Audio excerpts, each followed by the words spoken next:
Assalamualaikum warahmatullahi wabarakatuh. Selamat datang di channel Fajar Kemhai. Hari ini kita akan membahas tentang doser push ya. Jangan lupa tekan tombol merahnya ya, like dan share. Serta pastikan nonton video ini sampai habis ya, agar tidak ada kesalahpahaman dalam metode doser push tersebut. Selamat menyaksikan. Halo guys, ini proses stripping ya.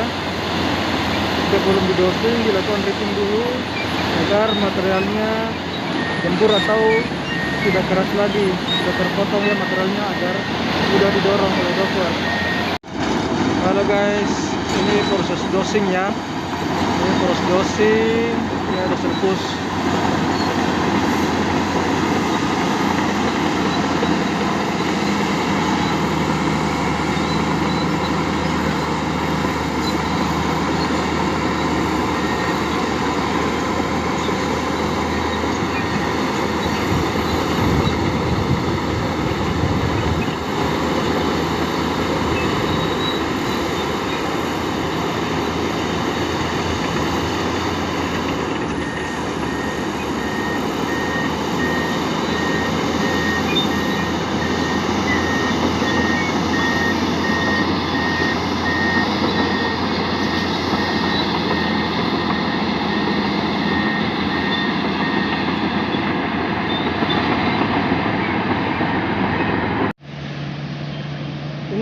Inilah dia ya guys, doser push ya.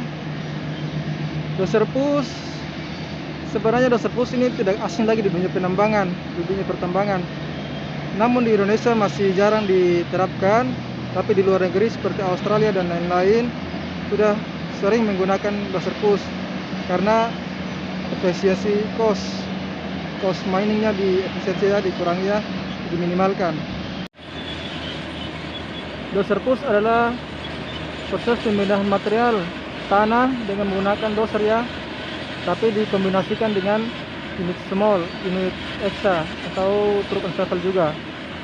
Tujuan dalam penggunaan doser push ini untuk meminimalkan biaya penambangan, namun nanti dikombinasikan dengan unit ekskavator seperti proses perapian sloop di daerah-daerah yang tidak bisa dijangkau oleh doser, dan lakukan loading wedges. Wedges adalah area yang dimana hampir batas antara face batubara dengan disposal. Efisiensi biaya penambangan yang dimaksud di sini adalah biaya pemindahan material, biaya pemindahan material juga menggunakan truk and shovel dan jarak atau distance per 1 unit hauler nanti. Kemudian di sini ya, kalau menggunakan doser push maka biaya manpower pun berkurang ya, tidak sama dengan biaya manpower yang dipakai oleh truk and shovel, karena akan banyak unit yang kita pakai, otomatis akan banyak juga manpower yang kita gunakan. Doser push tersebut banyak meminimalkan biaya operasional, biaya penambangan, pengupasan OB ya. Namun dalam setiap metode penambangan pasti ada konsekuensi atau masalah atau kerugiannya. Di doser push sendiri ada dua top isu ya. Pertama adalah masalah di water management. Kedua masalah soft material.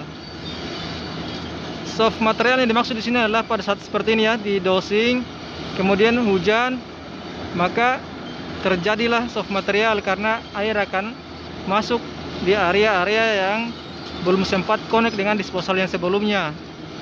Maka langkah-langkah yang diambil atau solusinya adalah di crash atau disposal dibuatlah drainase, tapi kebanyakan kami buat di crashnya, tapi di atas ya, jauh dari crash sedikit kami akan buat drainase di situ agar air dari disposal atau low wall tidak turun ke area doser push, sehingga dapat mencegah atau menghindari namanya water ponding atau soft material.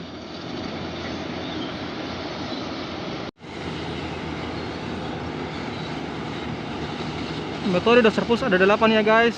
Yang satu typical section analisa, 2 cost benefit, 3 surface, 4 main database, 5 scheduling, 6 result, 7 isu, 8 solusi ya.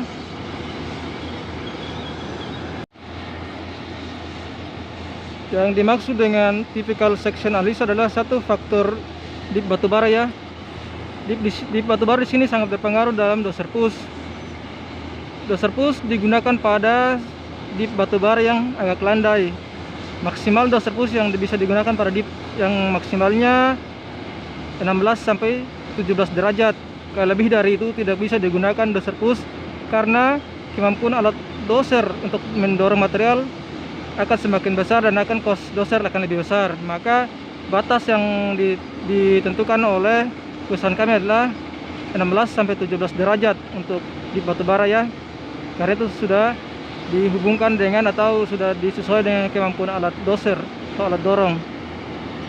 Kedua, di batubara kalau terjal otomatis tidak bisa digunakan ya. Kemudian di sini yang bisa digunakan doser push adalah apabila sim batubaranya single atau sim yang terakhir ya, baru bisa digunakan doser push. Kemudian doser push ini bisa digunakan di batubara yang kurang tebal, seperti ya sekitar dari di bawah 5 meter bisa digunakan doser push, dan itu sangat bagus karena biaya rehandlingnya semakin kecil dan proses pengambilan wedgesnya juga agak gampang dan tidak. Sebaiknya di batubara yang dengan tebal sekitar 50 meter atau di atas 25 sampai 50 meter jangan gunakan metode doser push karena proses pengambilan wedgesnya akan mengalami sedikit kesulitan karena semakin tebal batubara maka semakin tinggi juga pengambilan wedgesnya, sehingga bidang-bidang yang menjadi bidang-bidang lemah akan membuat material-material bergerak.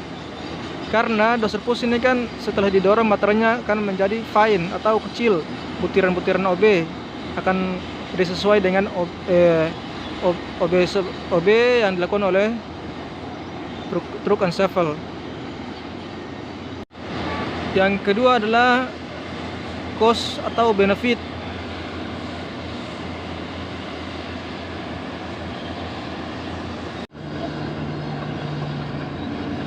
Cost dan benefit yang didapat di doser push adalah di tambang terbuka, metode doser push bisa menjadi metode penambangan yang mempunyai biaya pemindahan material yang lebih kecil daripada truk and shovel ya.